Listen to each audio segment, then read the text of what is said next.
Bonjour chers amis, et quel bonheur de vous retrouver aujourd'hui.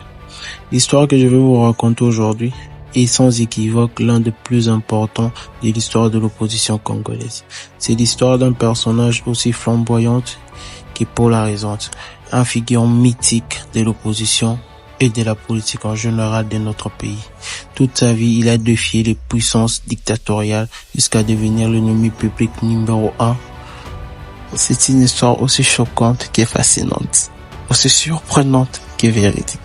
C'est une histoire de coup d'état, d'élections truquées, une histoire de jeu de coulisses, l'histoire de Mobutu, l'histoire de Lumumba, l'histoire de Evariste Kimba, l'histoire de Moïse Kabila et de Joseph Kabila. Voici l'histoire d'Étienne Tshisekedi.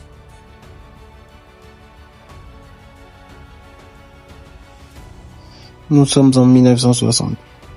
La RDC vient de recevoir son indépendance, mais la joie sera de courte durée.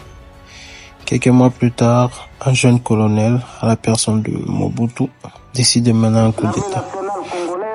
A décidé de neutraliser le chef de l'État.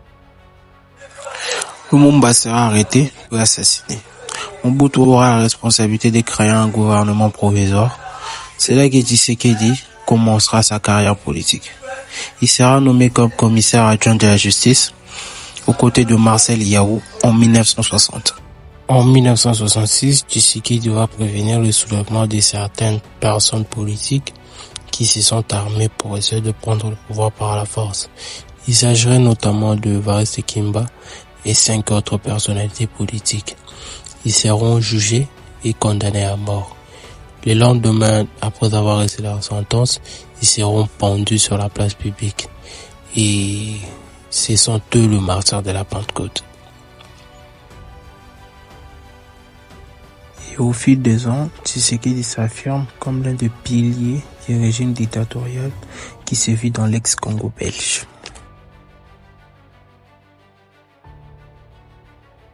Mais en 1980, c'est la rupture.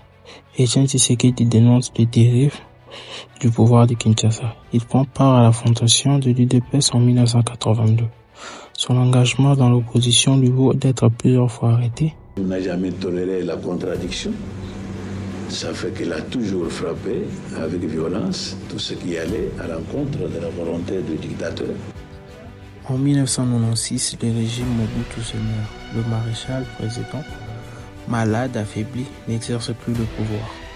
Alors que les troupes de Laurent Désiré Kabila s'approchent de Kinshasa, Étienne Tshisekedi sera en Nice, où Mobutu s'est retiré, et propose une alliance à son ancien ennemi. Les deux hommes seront aux Zaïre.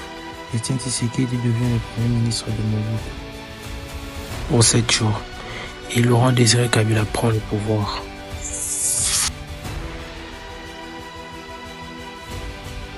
La foule s'étale à perte de vue. Tshisekedi a 83 ans. Il vient de passer près de 2 ans en Belgique pour se faire soigner. Il n'a plus la fougue de ses jeunes années. Mais cet accueil spectaculaire prouve qu'il reste l'opposant ultime en RDC. On arrive en 2011, il joue les Jeux démocratiques où il fait activement campagne. Attention, réfléchissez bien quand vous irez voter. Ne mettez pas n'importe quel bulletin dans l'urne. Il faut suivre mes consignes si vous voulez que le changement arrive dans notre pays. À la suite d'un scrutin décrié, Joseph Kabila est une nouvelle fois élu président de la République. Étienne Tshisekedi, très en colère, revendique la victoire et demande à ses partisans de se mobiliser. Je vous demande à vous tous de rechercher ce monsieur partout où il est dans le territoire national et de me l'emmener ici vivant. Depuis lors, il se fera appeler président et prêtera même serment chez lui dans sa résidence délimitée.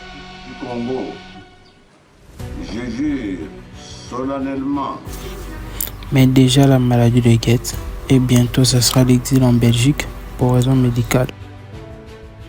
En 2016, Étienne Tshisekedi acceptera finalement de prendre part au dialogue national, mais sous la supervision de la CENTO. Il devrait prendre la tête du conseil de suivi de l'accord politique de décembre 2016, l'accord dit de la Saint-Sylvestre. trait d'union entre l'opposition et la majorité présidentielle. L'accord devrait mener à des élections en 2017. Mais le Dieu, comme les Congolais l'appelaient, on n'aura pas eu le temps.